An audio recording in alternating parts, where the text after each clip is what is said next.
அந்த அளவுக்கு உள்ளுக்குள்ள ஒரு சுத்தம் இருக்கணும். அப்பொழுதுதான் இப்பேற்பட்ட மகானுபாவன் கை வைக்கும்போது நம்மளால உணர முடியும். அப்படி ஒரு வினயம், அப்படி ஒரு பக்தி, அப்படி ஒரு சத்தை, அப்படி ஒரு தேடல், அப்படி ஒரு தவிப்பு, அது இல்லைன்னு சொன்னா பிரயோஜனம் இல்லை. பிரயோஜனமே இல்லை. உள்ளுக்குள்ள இவ்வளவு இருந்தால்தான் அவ பார்வைப்பட்டு அவளை உடம்பு நடுங்கும். நடுங்கும்னா அந்த ஒரு ஆனந்தம். அவளுடைய வஸ்திரம் மேல பட்டு உடம்புல உச்சம் மேல உள்ளங்கால் வரைக்கும் என்ன நம்ம பண்ண சொல்ல முடியாது. குழந்தைகள் என்ன பக்தியம் பாருங்க. ஹரிபோன்ற ஒரு வார்த்தையை சொல்லி சைத்தன்ய மகாபிரபு கையை கொண்டு தன்னை தலையில வைக்க வச்சு விடுத்துக்கலாம். இதுக்கும் அசனாது சைத்தன்ய மகாபிரபு அசத்த வச்சு விடுத்துக்கலாம். ரொம்ப குஷியா இருக்கும். எல்லாம் உட்காந்து ஹரே ராம் ஹரே ராம் ராம் ராம் குழந்தை மாதிரி பாடுறது வரும். குழந்தைலாம் ரொம்ப குஷியா அவரும் பாடுறது வெறும் பாடுறான். குழந்தை ஓடி இருக்க சைத்தன்ய வந்து ஒரு கிண்டு இருக்கு. நம்முடைய வரணும் அப்படி சைத்தன்ய கண்ணத்தை ஒரு கிண்டு இருக்கு. இவரு குஷியா அது ஒரு கண்ணு ஒரு கிண்டு இல்லைங்க. ஒரு இன்னும் ஒரு மூச்சு விட்டு கட்டுறது என்ன திட்டம் தெரியுமா? இந்த பக்தர்கள் உத்தமமான பிரீத்தியுடைய ஜனங்களோட விளையாடுறதை பார்க்கறது பரமபாகியம். அகோபாக்கியம் அகோபாக்கியம். உடனே பின்னாடி ஒரு முதுக ஒரு தட்டு தட்டுறது. உடனே அது ஒரு முதுக ஒரு தட்டு தட்டா பின்னாடி ஓடி ஆடுறோம் சைத்தன்ய மகாபிரபு மேல. குழந்தைகள் எல்லாம் சைத்தன்ய மகாபிரபு ஆடி பாடி குதிச்சு ஒரு பெரிய மகாத்மா, ஒரு சிரேஷ்டமானவர், ஒரு ஸ்வயம் கிருஷ்ணன்லாம் தெரியாது. இவரை பார்த்தா குஷியா இருக்கு. அவ்வளவுதான். இந்த குழந்தைகளுக்கு அதுக்கு மேல சிந்தனை. இவரை பார்த்தா குஷியா இருக்கு. பாபா பாபா பகவான் ஓடுறதான் சன்னியாசி பாபா அப்படின்னு கத்தில ஓடுறதுலாம் விளையாட ஆனந்தம் ஆடி பாடி. ஒரு பையன் தலையில முண்டா பெருமான் தான் தலையில கத்திதான் அவன் பிடிச்சு இழுத்தான். இவர் பிடிச்சு இழுக்க ஒரு பக்கம் இந்த குழந்தை இழுக்கிறான், ஒரு பக்கம் சைத்தன்ய மகாபிரபு இழுக்கிறார். கொடுறோம் நான் கொடுக்க மாட்டேன், அது இழுக்கிறதான். பொறாம சண்டை இல்லை, உண்மையான இந்த குஷி. நான் தரமாட்டேன் ஆடா இழுத்து இழுத்து இழுத்து சைத்தன்ய மகாபிரபு கீழே வர்றாரு. உடனே கை கட்டி பிடிக்கிறான். உடனே ஒரு துரத்தி ஓடிதான் புடுங்குறாரா. இத்தனையும் பார்க்கிறான். நித்யானந்தா முகுந்த தத்தர் எல்லாம் அவளுக்கெல்லாம் அடடா நம்ம குழந்தையா இல்லையேன்னு ஒரு பொறாம. ஏன்னா சுதந்திரமா விளையாடுறாங்க. அது ஸ்ரீ குழந்தையா இருந்தாலும் புருஷ குழந்தையா இருந்தாலும் குழந்தைன்ற வருஷத்துல எல்லாரும் சுதந்திரமா விளையாடினார். பெத்த அப்பாவா இருந்தாலும் 20 வயசு மேல ஆயிடுது அப்படின்னா சுதந்திரமா பேசக்கூட முடியாது, சுதந்திரமா பார்க்க கூட முடியாது. குழந்தை ஏதோ பார்த்தோமா ஏதோ பேசணுமா கிடையாது. அந்த குழந்தை பருவத்துல ஒரு சுதந்திரம் உண்டு. நிச்சயமா சுதந்திரம் அப்பதான் எனக்கு அப்பா அம்மா அண்ணன் தம்பி, ஒரு அண்ணா தங்க இருக்கா, இல்லாட்டி அக்கா தம்பி இருக்கா அப்படின்னா கூட அந்ததான காம விஷயம் ஒண்ணு புரியாத வரைக்கும் சுதந்திரம் இருக்கு. ஒரு தடவை அதை பத்தியதான சிந்தனை வந்துடுத்து, அந்த வயசு வந்துட்ட பிறகுன்னா இந்த சுதந்திரம் விட்டு போயிடுறது. அது புருஷனா இருந்தாலும் சரி, பெரிய குழந்தையா இருந்தாலும் யாராக இருந்தாலும் சரி, இந்த சுதந்திரம்ன்றது இந்த காம விஷயம்ன்ற ஒண்ணு கட்டுப்படுத்தாத வரைக்கும் இருக்கு.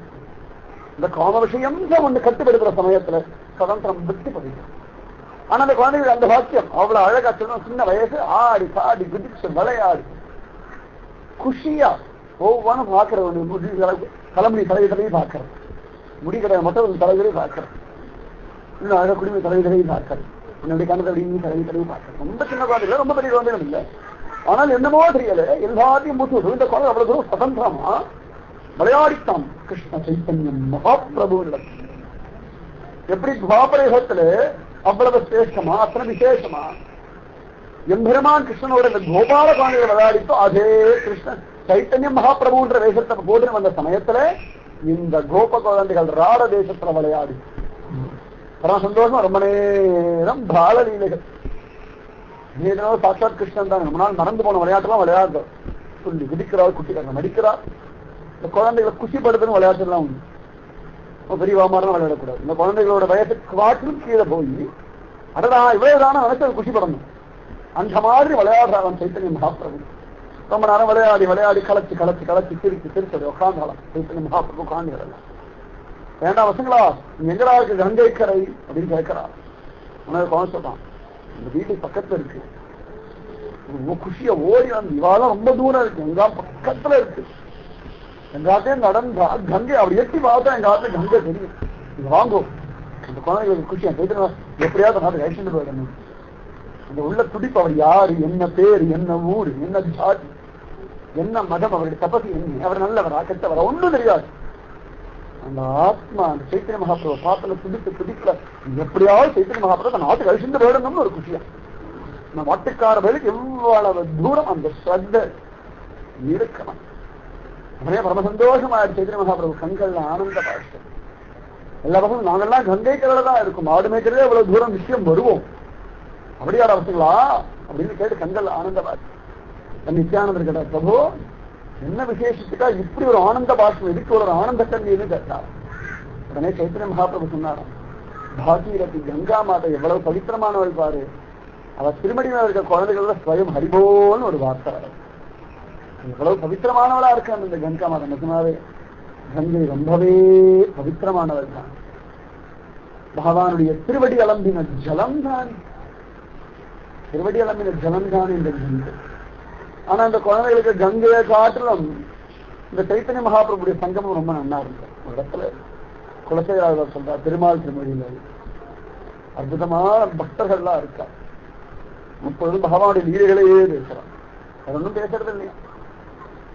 இந்த பகவான் அவ்வளவு அழகா தாயார் கல்யாணம் பண்ணி 7 மராமரங்களை தொலைச்சு ஆணிதை மேய்த்ததும் இவையே நினைந்து இவையே சொல்லி ஆடி பாடி அரங்கவோ என்றழைக்கும் தொண்டர் அடிப்பொடி ஆடன் ஆம்பெரில் கங்கை நீர் குடைந்தாடும் வேட்கை என்னாவது.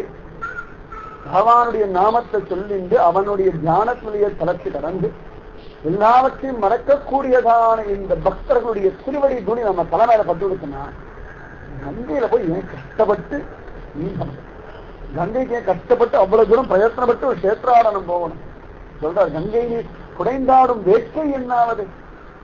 இந்த கங்கையை காட்டிலும் பக்தாளுடைய பாத தூணி இருக்கு, பக்தாங்கிரி வேணும் தொண்டர் அடிப்பொடி இருக்கு, அது ரொம்ப சர்வசிரேஷ்டமா. அது பெரிய வியாக்கியானம் பண்றா, கங்கைக்கு ஒரே ஒரு சந்தர்ப்பத்துல மட்டும்தான் பகவான் திருவடியோட ஒரு சம்பந்தமா. திரிவிக்ரம அவதாரம் எடுத்தான், வாமனனா வந்தான், திரிவிக்ரம அவதாரம் எடுத்தான். இப்ப பிரம்மதேவர் தன் கமண்டலத்திற்கு ஜலத்தை கொண்டு அப்படி ஆராதனை பண்ணார். அது ஒண்ணுதான் இந்த கங்கைக்கும் பெருமாளுக்கும் ஒரு சம்பந்தமா. ஆனா பக்தாளுக்கும் பகவானுக்கும் நித்திய சம்பந்தம் இருக்கு, ஒரு நாள் சம்பந்தம் இல்லை, ஒருவேளை சம்பந்தம் இல்லையே. நித்தியம் நித்தியம் நித்தியம் நித்தியம் நித்தியம் இந்த பக்தாளுக்கும் பகவானுக்கும் சம்பந்தம் இருக்கிறதுனால கங்கை நீரை காட்டிலும் கங்கா ஜலத்தை காட்டிலும் கங்கையை காட்டிலும் இந்த பக்தர்களுடைய திருவடி தூளி அவளுடைய சத்தங்கம் பரமசிரேஷ்டமானது, அதி விசேஷமானதுன்னு சொல்றாங்க. அந்த மாதிரி இந்த குழந்தைகளுக்கு அவ்வளவு குஷியா எடுத்தான். எல்லாரும் அங்க இருந்தா சாயங்காலம் அவ்வளவு எல்லாரும் கங்கையில தீர்த்தம் ஆடினார். அந்த கங்கா ஜலத்துல ஆனந்தமா தீர்த்தம் ஆடினார்.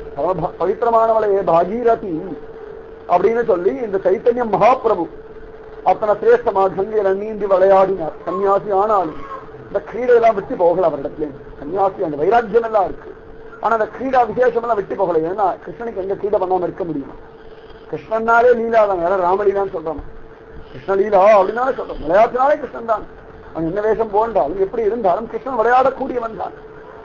அதனால இந்த கிருஷ்ண சைத்தன்ய மகாபிரபு விளையாடின ஆனந்தமா இருந்தான். ஒரு அந்தநாத்தை சந்தினான்.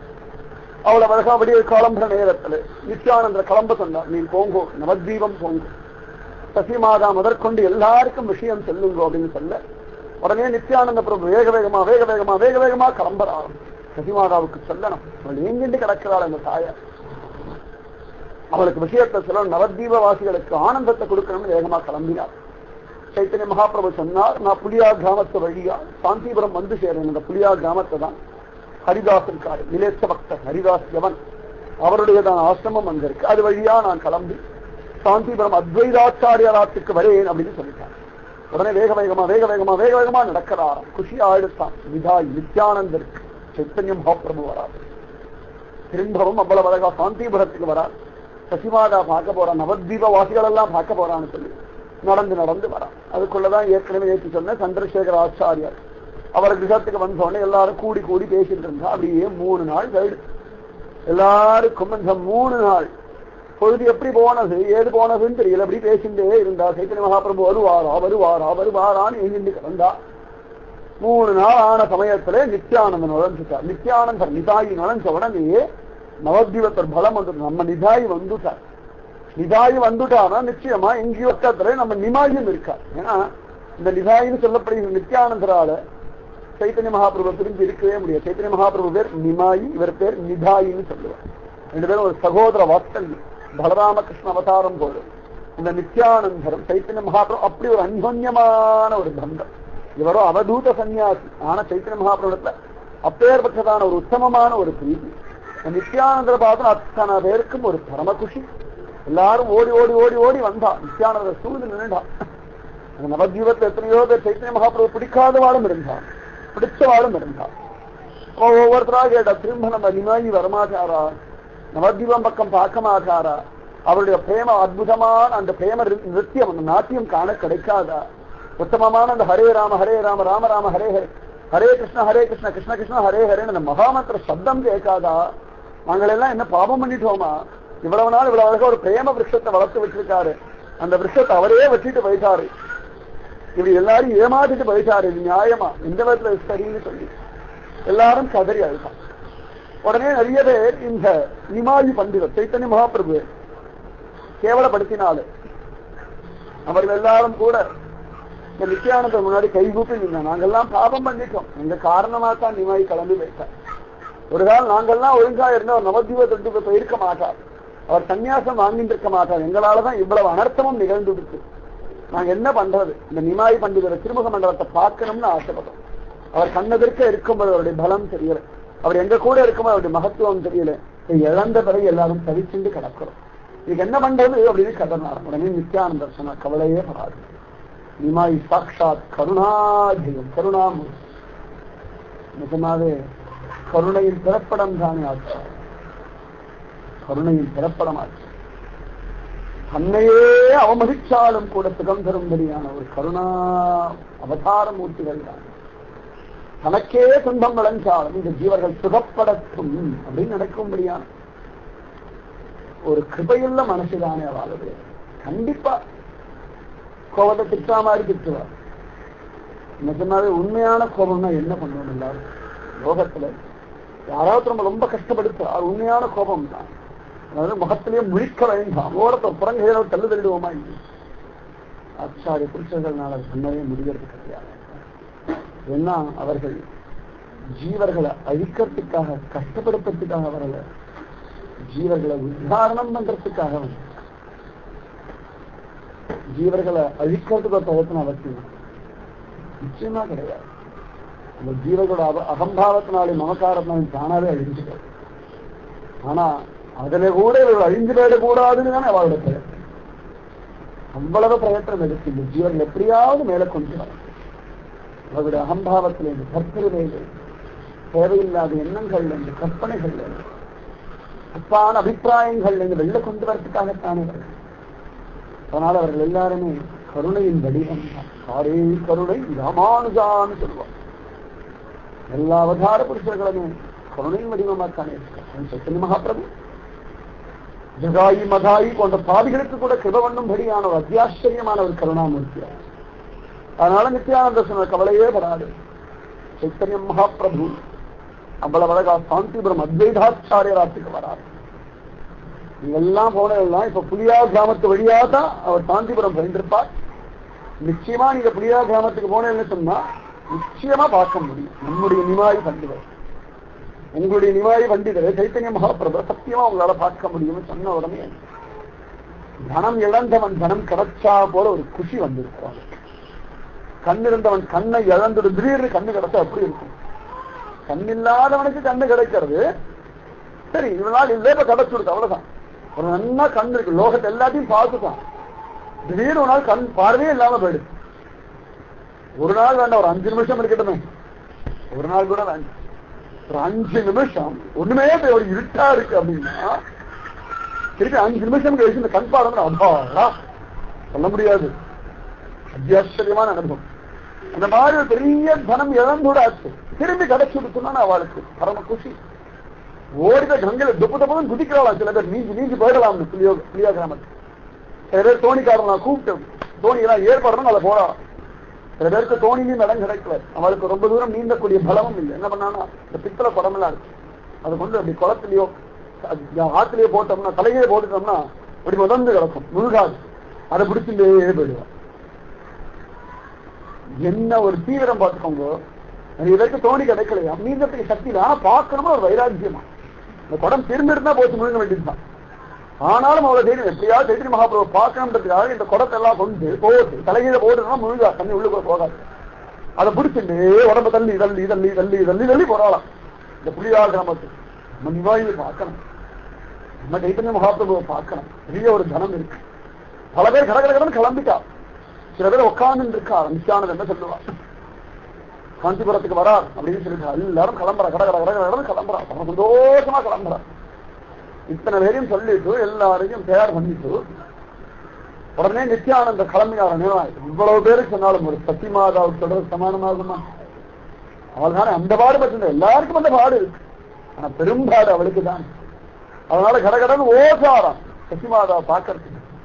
அம்மானு கண்ணர் அந்த சப்தம் சசிமாதாவை கேட்டு நிதாயி வந்துட்டான்னு கத்தினார். நிதாயி வந்துட்டானா நிமாய் அழிச்சுன்னு வந்திருப்பான். நிதாயி நிமாய் எல்லாம் வரமாட்டான், ஓடி வந்தாலும் பல்லோடுறான், உடம்பு ஆகாரம் இல்லையே. இந்த நிதாய் நித்யானந்தோட சசிமாதான்ற சப்தம் உள்ளுக்குள்ள எங்கேருந்து அவளுக்கு பலம் வந்து புள்ளி விரிச்சு ஓடி வந்துட்டான். பின்னாடியே விஷ்ணுபிரியாதையும் ஓடி வந்தான்.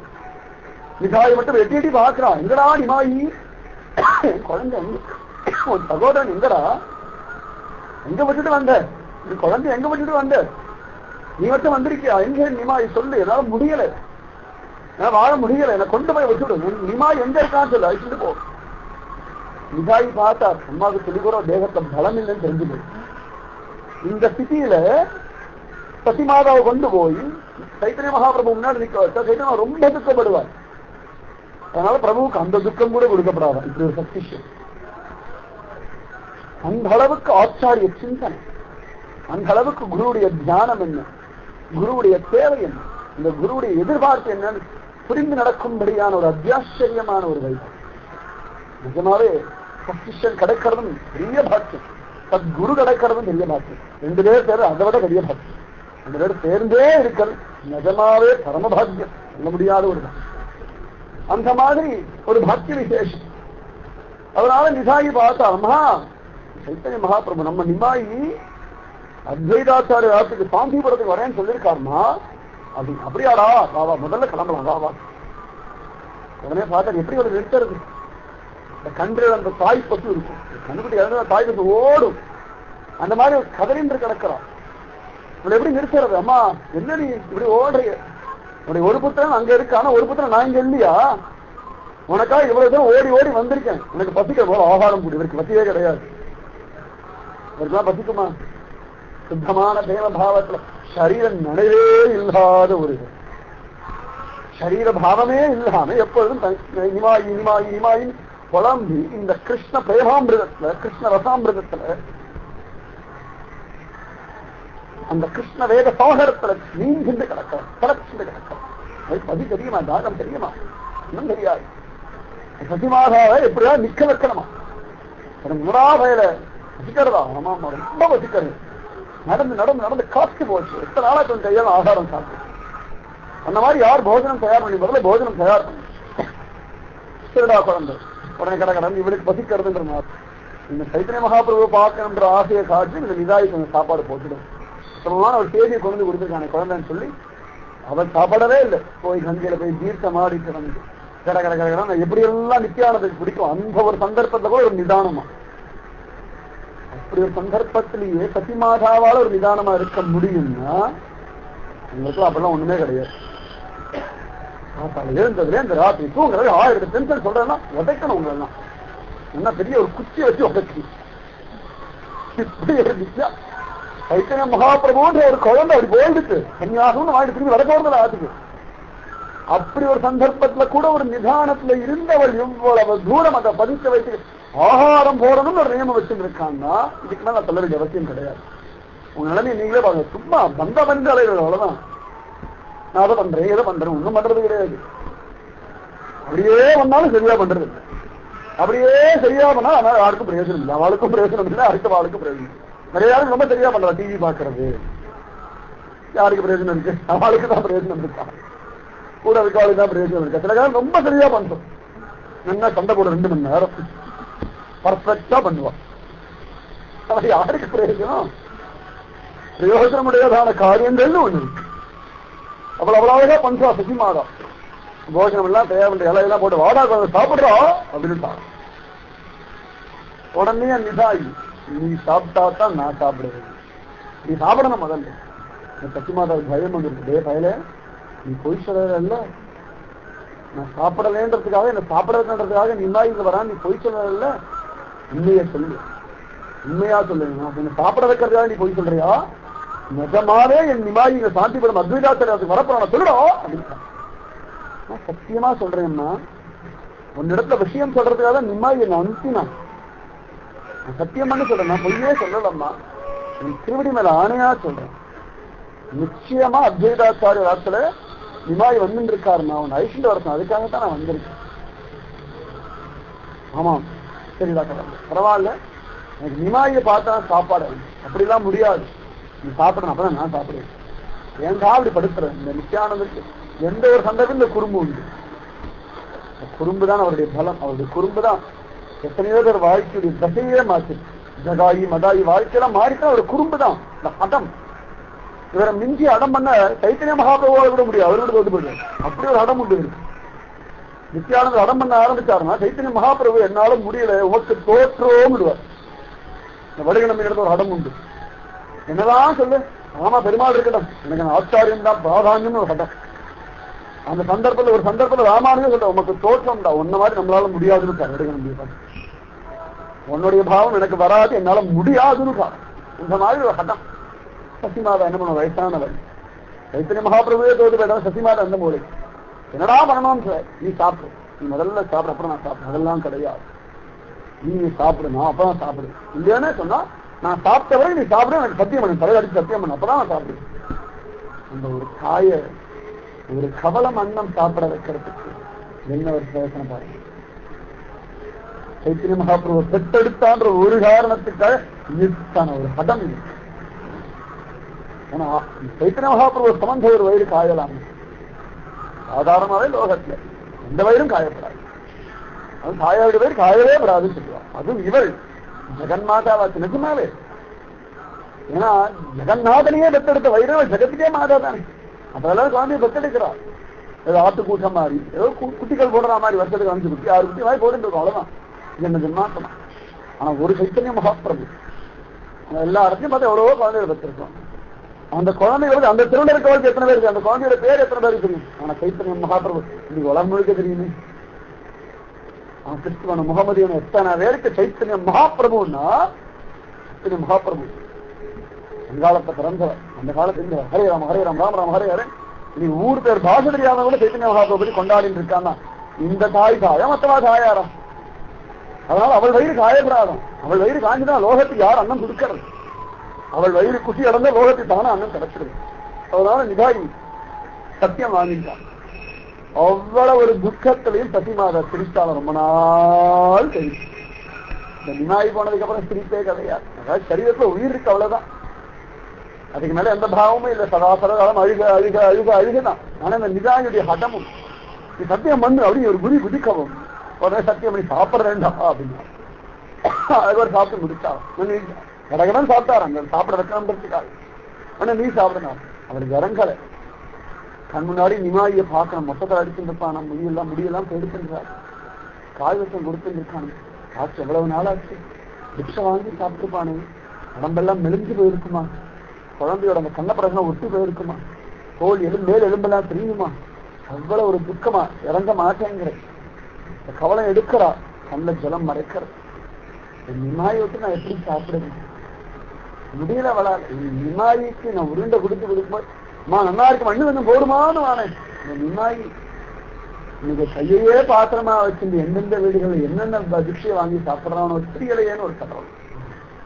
சாப்பிடுமா சீக்கிரம் போன நேரம் ஆயிடுச்சுன்னாதான் அவர் சாப்பிட்றது என்ன பண்ணுவான் எல்லாம் பண்றார். உடனே ஒரு வாய் இப்படி கவலம் உள்ள தள்ளினா ரொம்ப கஷ்டப்பட்டு இந்த துக்கத்தை தாண்டி இந்த ஒரு கவலை சோறு உள்ள இறங்க மாட்டேங்கிறது. இந்த துக்கம் மேல அடைக்கிறது, தொண்டை அடைக்கும் போது தொண்டை ஹிருதய தொண்டை அடைக்கும், ஒரு வாய் சோறு உள்ள போகாது. அதையும் மீறி இந்த நிதாயுடைய கட்டுப்பாட்டுக்கு பிரேமைக்கு வசப்பட்டு கடகடன் ஏதோ அள்ளி முடிஞ்சினார். உடனே விஷ்ணுபிரியா தேவனிடத்துல நீ சாப்பிடுறீங்க இவளையாவது ஐஸ்வர்ய வர சொன்னா, விஷ்ணுபிரியா தேவி பத்தி எனக்கு பேச்சே கிடையாது. இவளையாவது சசிமால ஐஸ்வர்யவான்னு சொல்லிட்டாரு, விஷ்ணுபிரியா தேவியை பத்தி அங்க பேச்சு கூட கிடையாது. என்ன பாடுபட்டுட்டாங்க நிஜமாவே. அந்த மாதிரி உத்தமமான ஸ்திரீகளுடைய தியாகம் தான் நமக்கு நிஜமாவே இன்னி வரைக்கும் பாவங்கள் எல்லாம் நசிச்சு பாவம் நசியதுக்கு காரணம் உத்தமமான அந்த பக்தாவுடைய தியாகம். நீ சாப்பிடுன்னு சொன்னோடனே சரி அவளும் ஏதோ மாமியார் வருத்தப்படப்படாது, ஆனா அவளுடைய பொறுப்புன்னு ஆயிடுச்சு. நிச்சயமாவே எல்லாரும் பொறுப்பை தட்டி கழிக்க தான் பார்க்கணும், பொறுப்பை சுமக்கிறதுக்கு யாருமே தயாராக இல்லை. எல்லாரும் ஏதாவது பிரச்சனை நான் போயிடுவேன், வீட்டை விட்டு போயிடுவா இதெல்லாம் நான் போனாதான் உள்ள புத்தி வரும்னு போவேன். இதெல்லாம் ஒரு பொறுப்பான விஷயமே கிடையாது. பொறுப்புன்றது என்ன ஆனாலும் இருந்து சாதிச்சு முடிக்க, எத்தனை பிரச்சனை வந்தாலும் விடப்படாது. அதானே பொறுப்பு. அப்படி இருக்கணுமே. அவள் பார்த்தா சசிமாதாவை நம்முடைய பொறுப்புல ஒப்படைச்சிட்டு இருக்கா. அதனால அவளுக்காக அவளும் சாப்பிட்டாள். எல்லாம் சாப்பிட்டு முடிச்சு அத்தனை பேரும் வந்தா போலாமா அப்படின்னு போறாங்க. உடனே நித்யானந்த ஸ்ரீவாசர் இவாளெல்லாம் கூப்பிட்டு ஒரு பல்லக்கு தயார் பண்ணுங்க, சசிமாதாவை உட்கார வச்சு அழிச்சுட்டு வாங்க, நான் முன்னாடி போறேன் அப்படின்னு கிளம்பிட்டான். இவெல்லாம் கிளம்பிட்டு இருக்கு. அதுக்குள்ள நிறைய ஜனங்கள் கங்கை கரையை கடந்துட்டான். அவர்களுடைய பிரேமைக்கு வசப்பட்டு அந்த புலியால ஆசிரமத்தை தங்கிட்டு இருந்தான். சேத்தினி மகாத்மன் அந்த ஹரிதாசருடைய ஆசிரமத்தை தங்கிட்டு இருந்தான். எல்லா ஜனங்களும் கங்கை கரையை தாண்டி ஆசிரமம் எல்லாம் ஹரே ராம ராம ராம ஹரே ஹரே கிருஷ்ண ஹரே கிருஷ்ண ஹரே சப்தம்